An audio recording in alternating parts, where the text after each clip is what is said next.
Obviously, you guys know who we play, and we are preparing for that game the end of last week and moving forward that way this week. Excited, big stage, big-time game. Athens, economic impact on this city and just what it's done for the community is going to be huge. We've got a lot of great home games, but this is one of the feature ones, and really good program. Coach DeBoer's done a great job, to me, trying to fill some mighty big shoes, and he is doing a great job in his own right in the way he approaches things. They got a good football team, big, physical, fast team, just like they've always been, and should be an exciting game.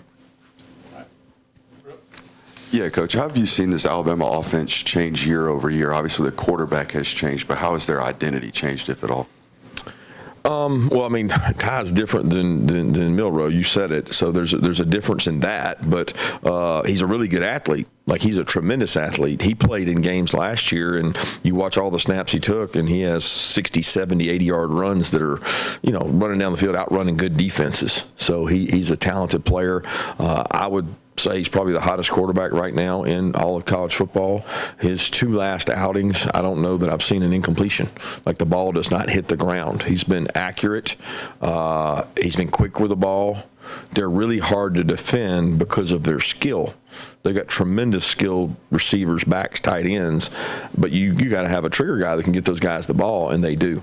And he's seeing the field. I didn't realize, in the Florida State game, it was as messy and sloppy as the weather was at times. Like we were playing a game during that time, so I had no idea until last week. You go watch, and you're like, oh, okay, it was a rainy, sloppy game. In the other games he's played, there's been no sloppiness. I mean, he's accurate, he's quick with the ball, he's a good decision maker, and has made some elite throws. So they're clicking right now offensively for sure. Yeah, this will be your 8th time as a head coach coaching against Alabama, but your first time meeting them in Sanford Stadium. How much of a difference do you think playing this game at home can make for you guys?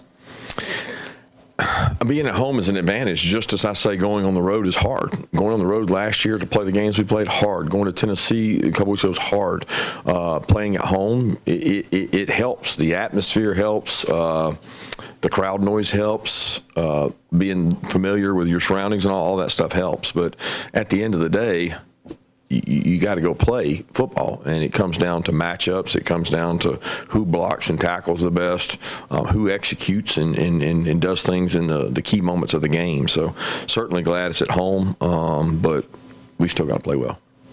There'll be a lot of attention on Ryan Williams, but what have you seen from the entire Alabama receiving corps and just their strengths? Block, man, they're physical. They come off, they hit you. You've seen them on tape go vertical, make vertical plays.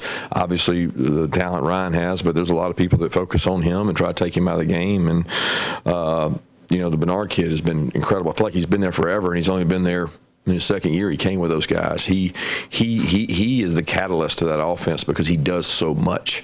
He is similar to Dylan Bell, but they use him as a back. They use him as a point of attack blocker, reverse guy, gadget guy, vertical guy, deep routes. I mean, he's a complete player, and he's really physical. And I have a lot of respect for the way he plays. But all their wideouts are playing at a high level right now because the quarterback is. And when your quarterback's throwing and catching, throwing the ball well, and they're catching the ball well, it's hard because they don't just do one thing. They have very multiple schemes.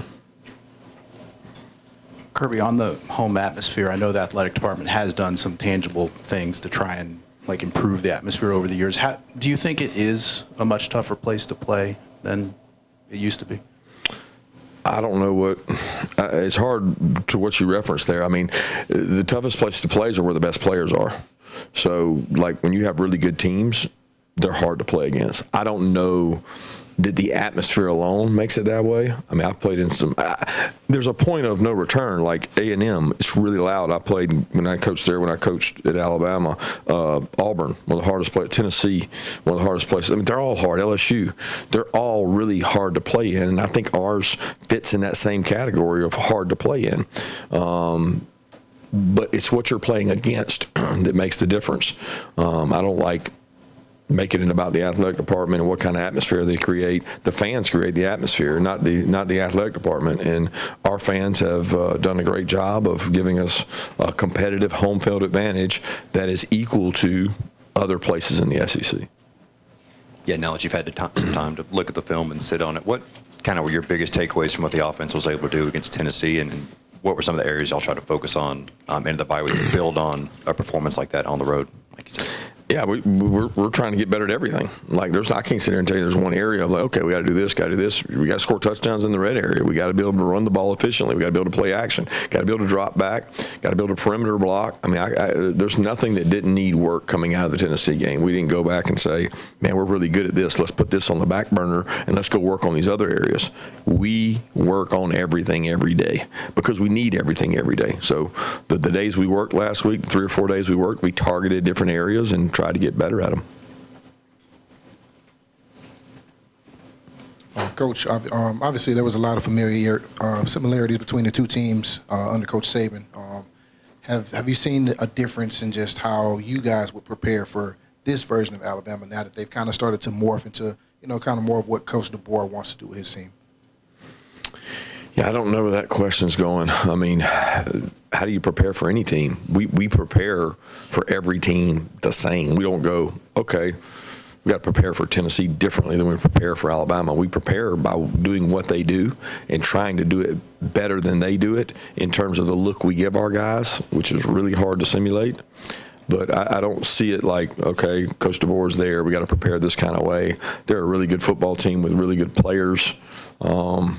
They've changed. Yeah, they've changed defensively and they've changed offensively. And you know what? They'll change every year as their personnel changes. Milroe was different than Ty, but they're both tremendous athletes. And our preparation is what we're trying to remain consistent. Coach, what advantages did the bye week give you just getting healthy and preparing for Alabama? Yeah, I mean it's equal, right? Because in this case we both have bye weeks, so I don't see it really different in terms of preparation. We worked on other opponents, we worked on ourselves. We got a lot of young guys reps. Got some time off to get away, which the players got this weekend. So I don't see the prep being different than most weeks for us. Just a little more time.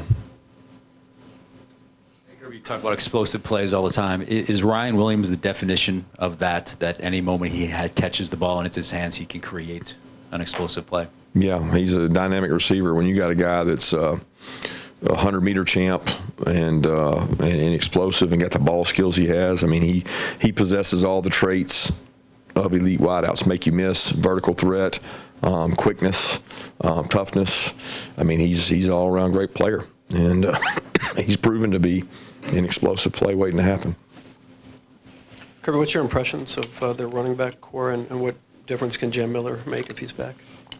Well, he's extremely physical, but they've kind of done it by committee. I mean, when I look at them through the first games, it reminds me sometimes of us. I mean, they've got big, they've got small, they've got fast, they've got athletic, they got it all covered, and they play them. They play their backs and keep those guys fresh and healthy. Obviously, Jam has more experience, and he's really physical, hard to tackle, point of attack, can get after it, really good pass protector. I mean, he's just a veteran. It's like looking at our group and saying, okay, is there one guy that's played more than the other guys? They got a lot of guys that have played. Coach, right side of the offensive line has been banged up pretty good to start the year. How did the week off kind of help those guys, and how much further along are they this week as opposed to last? No clue. I mean, how much further along? They got to grow up. We got to play better across the offensive line. It's not just one side or the other. I think when you look across college football, that's an area that everybody. I tune in and watch games Saturday. There's nobody I'm going, oh man, that's a dominant offensive line right there. They're just running up and down the field on this SEC defense. It doesn't happen. I mean, you don't see scores that are really high scoring. You see really good defensive personnel. You see tough road games. It's not going to be any different in ours. I mean, every team in the SEC is trying to get their offensive line better or as close to right as you can get it, and we'll be trying to do the same. We're trying to create depth and competition and grow guys in those areas.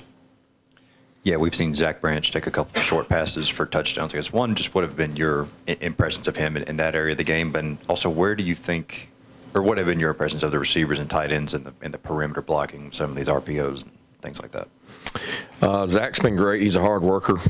He practices every day, regardless of what the touches he gets. He's never been a me guy. He just wants to win, and he's willing to do whatever it takes to win. If that's go deep, go short, do whatever got to do to be successful, protect the ball, get positive yardage, run behind the blocking you got, and do a great job of it. The tight ends and receivers have been physical. We're going to always demand that guys do that first because there's much easier yards through blocking than there are just throwing the ball vertical in our league. You got to be able to do both, but you got to be able to protect the perimeter and do things with blocking and be physical, and that's one of the traits we want to have. If I could ask one more about home field advantage, even going back to your days as a player, could you feel a difference in how the atmosphere felt, the crowd noise for a night game? I've heard that it's louder at night, and maybe that's true in most venues. Yeah, I would agree with that statement that it's louder at night than day. I think depending on the day and the time of the year and the temperature, it can take its toll on the fan base, just like it does the players. I mean, we're not as fast. Our GPS numbers say 12 o'clock, 3 o'clock games, they're not as fast when it's 85, 90 degrees with a humidity factor like we have around here. You end up who can survive, not who can be the fastest. And at night, you don't run into those things. I think the crowd has a little longer to get prepared for it, and they're louder. I mean, they're not as taxed. There's not as much heat. So the games I've coached in, played in, been a part of, night games are a little more rowdy. What has stood out to you about this Alabama defense through 3 games? Multiple. They do multiple things. They've got a lot of moving parts, a lot to prepare for. They move their backers around. They have different looks they give you. They disguise in the secondary. They move players around. They have different coverages. They mix man and zone well. But they're physical is the biggest thing. At the point of attack, they're really physical, and they play really hard. I mean, they got a really good defense, and they're well coached. Yeah, last year's game against Alabama was the only one you didn't have a sack in. What are some things you guys can do from a pass rushing perspective to really impact that aspect of the game? Finish on the quarterback. We had multiple opportunities. Their guy was better than the guy that had him, but we had guys back there. But you got to finish on the quarterback. Going back to the right side of the offensive line, with Dontrell and Bo, what's the next step for them now that they've had that SEC action? Just improve. Just go out today. They're going to get SEC action today. They're going to get it tomorrow and the next day, and they're going to get it next week. And the idea is to continue to get better and to execute at a high level and do things that they can be successful at. People around them have to play well. It's not just them. So we want to play well around those guys and give them a great opportunity to play well. Coach, Kalen DeBoer obviously had major shoes to fill. Got through last season. What have you seen maybe that stood out to you about how he's built that program or how he's put his own identity on it coming after Nick Saban? I think he's still doing that. I think it's a process. It doesn't happen overnight. To go into to take that situation and go into it takes someone very confident in themselves. And I think he's proven that, he's won everywhere he's been. He's been very successful everywhere he's been. He's not afraid to do it his way and be good at it. And I'm sure he's absorbed some things that he wanted to keep the same. But at the end of the day, it's buy-in, it's players, it's the coaching staff, it's everybody involved. It's a lot to be measured against, obviously, but he knew that before he took it. Was your phone blowing up yesterday when Jalen Carter and Jordan Davis blocked those kicks and the big fella almost hit 19 miles an hour on that fumble return for a touchdown?